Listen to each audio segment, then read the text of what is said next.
Last night you said it's up to all of us to evaluate LeBron's performance. It's up to you to try to do something about it. And I'm wondering, you guys have primarily single covered him, trapped him a little bit now and then, but do you expect to do something different going forward? First question, Draymond has back spasms. He should be able to play tomorrow. He's getting treated today. We'll evaluate him each day, but he should be okay. As far as our coverage on LeBron, yeah, I mean, you have to evaluate everything. You have to look at your options.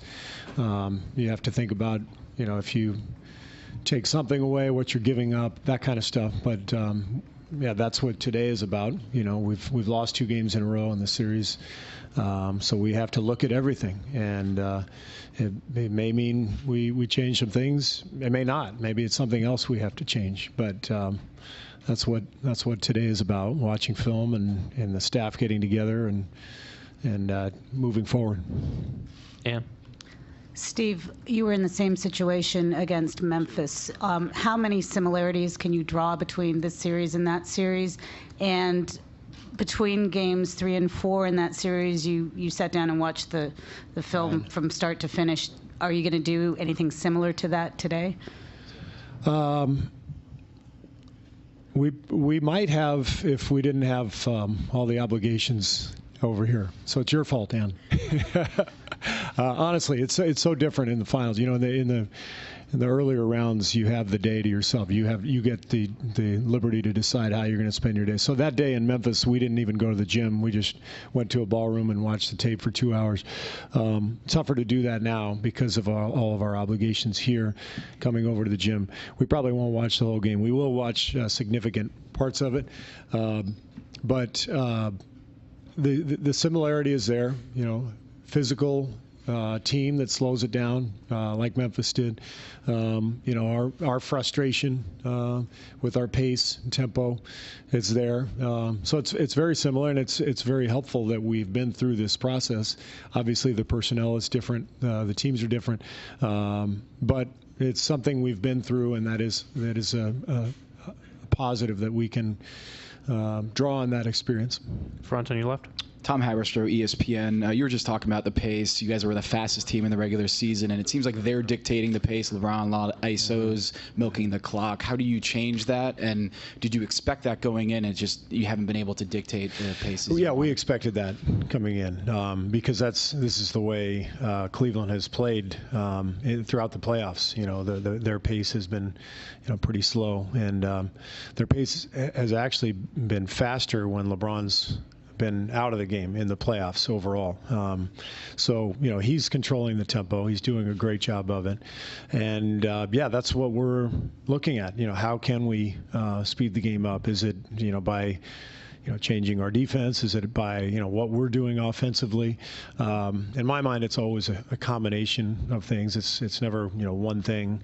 But we've got to look at all that, and we've watched the tape already. We'll watch it again, and we'll figure some things out, but that's something that we have to get done. We've got to be able to get a little more pace to the game.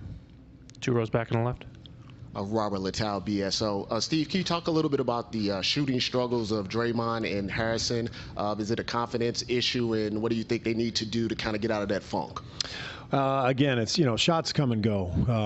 I don't worry too much about whether guys are making shots. It's everything else that we can control. The defensive effort, the mistakes that we're making with our coverages or not boxing out, or maybe not running our offensive set the way we want to run it. Those are the things you can control, and it's a funny game when you do those things well. The shots tend to go in. It's just sort of the karma that's involved. But you don't worry about guys making shots, missing shots. That happens. That's part of the game. Over here on the right. Steve, Stephen Bondy from the New York Daily News. We heard about how in '97 Michael was motivated by losing the MVP to Karl Malone. What are your memories of that, and do you think it can apply to somebody like LeBron in this case? To be honest, I don't even remember that. I mean, Michael used every motivation that he could, and that worked for him. So I have no idea if that applies here or not. Right here. Coach Noah Kozlov, Cinesport, you talked about controlling what you guys can actually control. Did you think your guys got overwhelmed last night at times? Overwhelmed by what? By the Cavs and what they were doing on the floor? No, I don't think we were overwhelmed at all. I mean, it was a 1-point game with a few minutes left. I mean, we made a great comeback. I thought our fight in the fourth quarter, our energy was good. I just thought the game got away from us a little bit.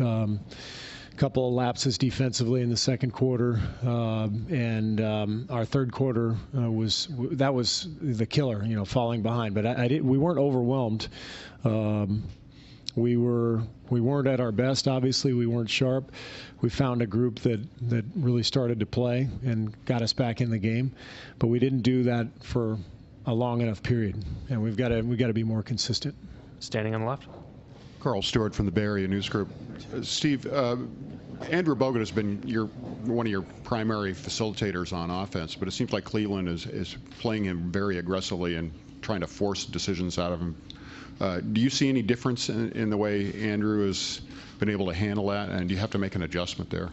I mean, he hasn't been at his best offensively. We're really good when he's passing and moving at the top of the circle, and then also posting up and passing out of the low post. And we've had moments of that during the series, but we'd like to get him going for sure. It's all part of the process, and as we go through the series, we'll try to do what we can to get him in a little better groove as well. Last two here in the third row, and then Josh. Yeah, Mark Purdy from the San Jose Mercury News, Bay Area News Group. Steve, it's clear you have the depth advantage with all their injuries over there. Why do you think that hasn't shown up yet, or is it showing up in ways we're not seeing, or is it something that will show up as the series progresses? How do you turn up the volume on that? I would say it has shown at times. We were 11 down in Game 2 with 3 minutes to go and got it into overtime. I think depth could have been a factor there. We were 20 down last night, cut it to 1. Maybe that's depth. I think we're right there. We're playing 10 guys. They're playing 7. Can we do a better job of allowing that depth to be a factor?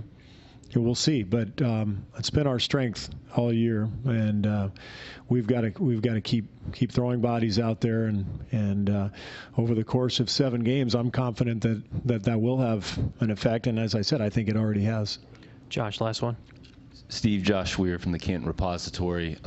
How much overreaction is there from one game to the next? You think outside the locker room, and do you have to guard against that in the locker room at all of your players kind of overreacting from one result to the next? Well, that's how this works, right? There's always overreaction to everything. Outside the locker room, for sure. Inside the locker room is where it's much easier to control the dialogue, the narrative, whatever you want to call it. And I think that's what today is about, is putting it in perspective. We're one win away from being right back where we need to be. We've been in this situation as we talked about with Memphis. So it's a day to regroup and see what we can do better, and get our heads up and be ready for tomorrow.